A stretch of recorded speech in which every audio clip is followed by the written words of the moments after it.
जी अस्सलाम वालेकुम स्टूडेंट्स, उम्मीद है खैरियत से होंगे और अब तक जो हमने किया है वो अच्छे से समझ आ गया होगा। अच्छा, आज का जो हमारा टॉपिक है that is CSS accounting and auditing का पेपर 2024 का क्वेश्चन नंबर 7 है। पेपर 1 हम पहले देख रहे हैं न्यूमेरिकल्स वाला, जिसमें फाइनेंशियल एंड कॉस्ट अकाउंटिंग है। लास्ट जो हमने देखा था वो क्वेश्चन नंबर 8 था कॉस्ट अकाउंटिंग के पोर्शन में से। ये क्वेश्चन नंबर 7 है, ये भी कॉस्ट अकाउंटिंग के पोर्शन में से। So let's see the question. ये क्वेश्चन है जी, Vaiko owns a number of restaurants. It has well-established company and its restaurants have gained favorable reputation for the quality of their meals, etcetera etcetera. एक लंबी सी तमहीद उसने बांध दी है and आखिर आगे चल के उसने हमें डेटा दे दिया है कि the statement for the town sea restaurants. ये वो टाउन सी रेस्टोरेंट है जो नया उसने खोला है और इसमें उसको प्रॉब्लम ये आ रही है कि यहाँ पे कंपेटिटर्स काफ़ी ज़्यादा आ रहे हैं। ये जब आप पूरा पीछे इस क्वेश्चन पढ़ेंगे तो आपको पता लग जाएगा। अच्छा जी, कहता है जी statement of town C restaurant for most recent completed month is as follows. Actual number आ गया, बजट आ गया और वेरिएंस दे दिया। वो कहता है जी नंबर ऑफ कस्टमर्स जो एक्चुअली विजिट किए वो 1800 थे, जबकि हमारा एक्सपेक्टेशन 1500 था। इसी तरह उसने रेवेन्यू की बात कर दी कि 87,500 हम एक्चुअल है, जबकि एक्सपेक्टेड 75,000 था। फिर कॉस्ट की बात की उसने 26,100 एक्चुअल है, जबकि 22,500 उसकी एक्सपेक्टेड थी। स्टाफ वेजेस की बात की उसने कि 38,250 एक्सपेक्टेड थी, जबकि 21,500 एक्चुअल है। और उसके बाद उसने कहा जी हीटिंग एंड लाइटिंग, उसकी भी बात की कि 8100 एक्सपेक्टेड थी और एक्चुअल है, सॉरी 8100 और एक्सपेक्टेड 7500 थी। और रेंट्स रेट्स एंड ओवरहेड्स भी उसने दे दिए कि 12,600 एक्चुअल है, जबकि 12,000 एक्सपेक्टेड थे। लास्ट में उसने प्रॉफिट की बात कर दी कि 2250 हमारे प्रॉफिट्स हैं, जबकि एक्सपेक्टेड 1500 थे। आगे उसने हमें नोट्स दे दिए कि rents rates and overheads are appropriated to be as fixed annual charges. ठीक है, all other are treated as variable cost, यानी कि जो रेंट्स एंड रेट्स हैं वो फिक्स्ड हैं, जबकि बाकी सारे वेरिएबल हैं। Why customer adopts why company currently adopts incremental approach to budgeting with the annual budget figures for each year based on the previous year's figures. However, new finance director has recently joined the company and he questioned whether it is suitable for all Y companies restaurants. Has suggested that the company should adopt a more participative approach to budgeting. Require क्या है जी, हमें prepare a flexed budget for town C, और उसके बाद with reference to your answer from part A, explain the main weaknesses in the current monthly budget statements issued to the restaurants as a basis for managing performance. Discuss whether an incremental approach to budgeting is appropriate. अच्छा जी, ये 3 parts उसने दे दिए, एक numerical है, 2 theory के। और ये अगेन जैसे हमने क्वेश्चन 8 देखा था फ्लेक्स्ड बजटिंग में से था, ये भी फ्लेक्स्ड बजटिंग में से है।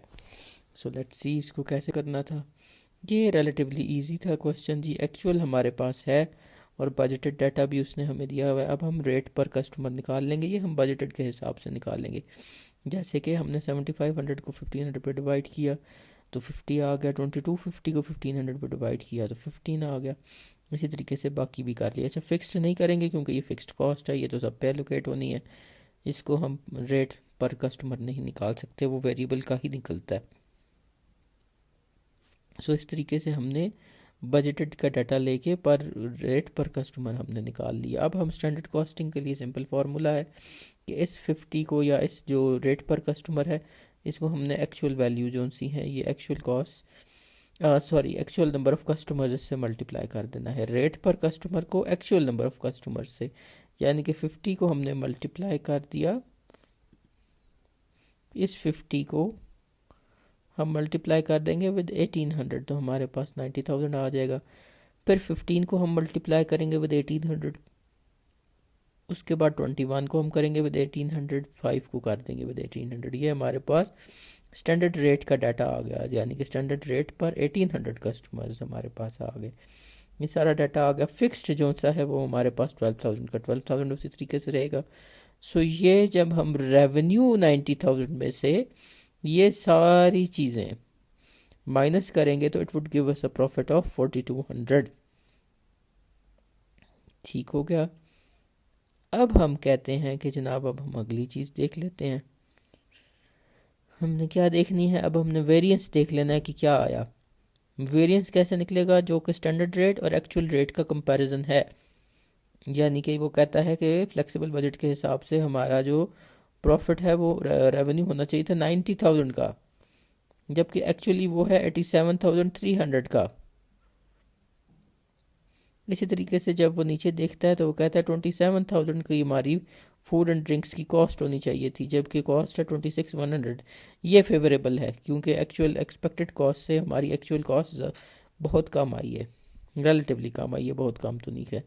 इसी तरीके से अगली चीज़ हम देखते हैं जी, स्टाफ वेजेस, जो कि 37,800 पे होनी चाहिए थी, जबकि वो 38,250 पे आई हैं, यानी कि 450 का गैप है, which is also unfavourable, although minor है लेकिन अनफेवरेबल है। फिर कहते हैं जी कि अगला है हमारे पास हीटिंग, लाइट एंड पावर, जो कि 9,000 होना चाहिए था बट इट इज़ 8,100। तो ये भी हमारे पास फेवरेबल है, यानी कि कॉस्ट को ओवरऑल हमने अगर देखें तो दो फेवरेबल हैं और एक हमारा अनफेवरेबल है, वो भी स्लाइटली। उसके बाद हम जो सी फिक्स्ड कॉस्ट है हमारी रेट्स एंड रेंट्स वो देख लेते हैं। 12,000 हम एक्सपेक्टेड थी, ये स्टैंडर्ड कॉस्ट होनी चाहिए थी, जबकि एक्चुअल जो सी है 12,600 है, तो 600 एक्स्ट्रा आई है हमारी, ये भी हमारी अनफेवरेबल है। लास्ट में हम देखते हैं प्रॉफिट्स की बात। प्रॉफिट्स को अगर हम देखते हैं तो ये भी हमारा जो सा है 4,200 होना चाहिए था एक्सपेक्टेड स्टैंडर्ड्स के हिसाब से, जबकि फ्लेक्सिबल बजट के हिसाब से 4,200 होना चाहिए था, जबकि एक्चुअल जो हुआ है दैट इज़ 2,250। ये 1,950 रुपीज़ का गैप है। सो ये एक कंसिडरेबल गैप है कंसिडरिंग दी ओवरऑल एक्टिविटी। सो ये हमारा एक न्यूमेरिकल पार्ट था। फिर हमें कहता है जी, ये मैंने नोट्स दे दिया, अच्छा वो जो कैलकुलेशंस की हैं कि हमने पर कस्टमर वाला रेट निकाला कैसे है, यानी कि बजटेड कस्टमर्स को और बजटेड अमाउंट्स को डिवाइड किया, ये उसकी कैलकुलेशंस आ गई।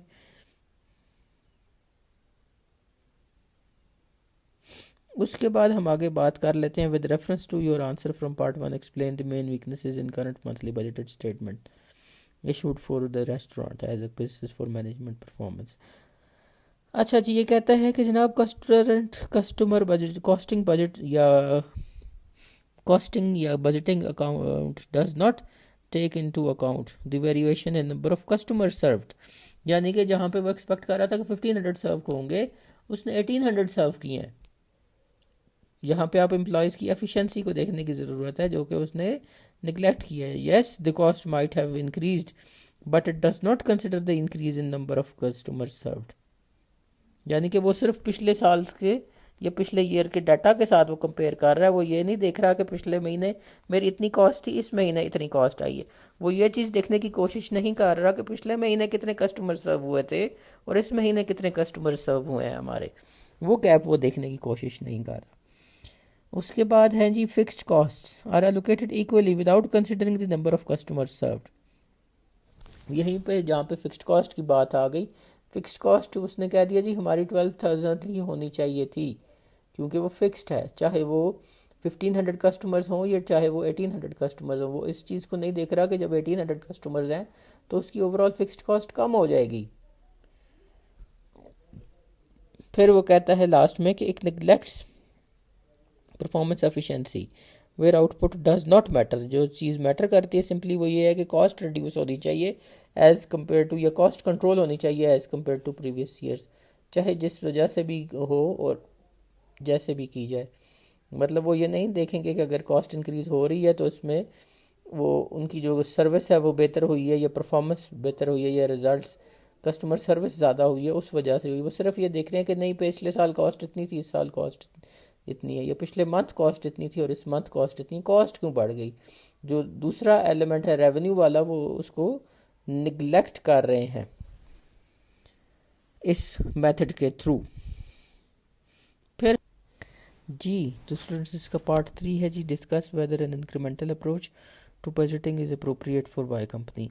ये यहाँ पे हम कहते हैं जी जो इंक्रीमेंटल अप्रोच जो ऑलरेडी वो यूज़ में है, no it is not suitable या appropriate for the Y company. Reason वहाँ पे हमने दी कि it does not take into account the fluctuation that occurs due to variance in customers served. Therefore, it would be more suitable or more appropriate to use zero-based budgeting. This new approach will compare revenues and cost rather than only cost based on previous data. In addition, it will be a good measure to judge performance efficiency. And one more thing, it also provides room for innovation. So ये students question था जिसमें एक part theory का था और दो उसने हमसे एनालिसिस के मांगे थे पार्ट्स। दोनों क्वेश्चंस, क्वेश्चन नंबर 8 और क्वेश्चन नंबर 7, ये भी हम देख रहे हैं, ये फ्लेक्स्ड बजटिंग में से उसने इस दफ़ा 2024 में उठाए थे। सो उम्मीद करती हूँ क्वेश्चन आपको समझ आ गया होगा। एट दी एंड अगेन, जैसे मैं हमेशा कहती हूँ कि अपने फीडबैक ज़रूर दिया करें, रिस्पॉन्स ज़रूर किया करें। अगर वीडियो अच्छी लगी है ज़रूर बताएं, अगर कहीं पे कोई लूप होल्स हैं वो भी ज़रूर बताएं, कुछ चीज़ें आपको समझ नहीं आई दोबारा रिपीट करनी है वो भी ज़रूर कहें, कोई क्वेश्चन सॉल्व करना है वो भी बताएं, कोई और सब्जेक्ट आप चाहते हो हम सॉल्व करें वो भी बताएं। एंड पे वीडियो अगर अच्छी लगी है लाइक करें, शेयर करें, सब्सक्राइब करें। Thank you very much students.